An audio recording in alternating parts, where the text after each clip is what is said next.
In the aftermath of what is being called another assassination attempt on former President Trump, some political leaders are urging the nation to make their voice heard with a vote, not violence. Steve Iwanicki spoke with experts and voters down at BGSU earlier today about this. So, Steve, what did you hear tonight? Yeah, well, one of the experts I talked to today is currently describing the political landscape across the nation as fragmented. Now, he brought up examples like aggressive rhetoric and violence and said it seems that the race for power is more heated than ever.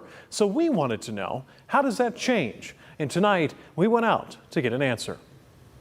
No place in political violence in America. None. Zero. There have now been 2 assassination attempts on former President Donald Trump in the span of 2 months. Some say it's a dangerous trend to what is a common theme. Attacks and, personal attacks, character attacks are as old as the Republic. Professor Joshua Atkinson is a political communications professor at Bowling Green State University. He says it's normal for political candidates to attack one another through ads and in debates. But when violence creeps in, that's when problems start. And Atkinson says part of it is how we're consuming information. I think that these online communities are that are crafted through this alternative journalism are a much deeper,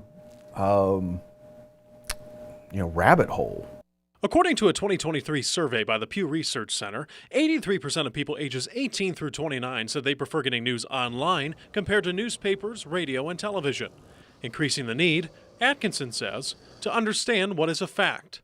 If they're going to be unbiased, it should just be stating the facts and no interpretation. Let the audience draw conclusions there. And facts are what matter to young voters at BGSU. Voters like Jackson Scheller, who runs the Young Americans for Freedom Club. If you're going to sit there and use buzzwords and call names and do all this stuff, it's going to make things worse. It's going to make people more divided. And the digital divide is all too familiar for Nathaniel Carr. He's a PhD student studying data science and says being married to social media can be a blessing and a curse. Social media has made us more connected, but also we're the most disconnected we've ever been, so it's enigmatic. So we have to sometimes go out in person, because I think when people are out in public, they realize that it's a different interaction than when you're talking to a screen. So, can the nation heal its political divide? Students like Jarrett Salvo say they're hopeful. What's great about America, we fix things. We see a problem, we do something about it. We might not always go in the right direction, but in the long term, we tend to solve our issues in a peaceful, nice way.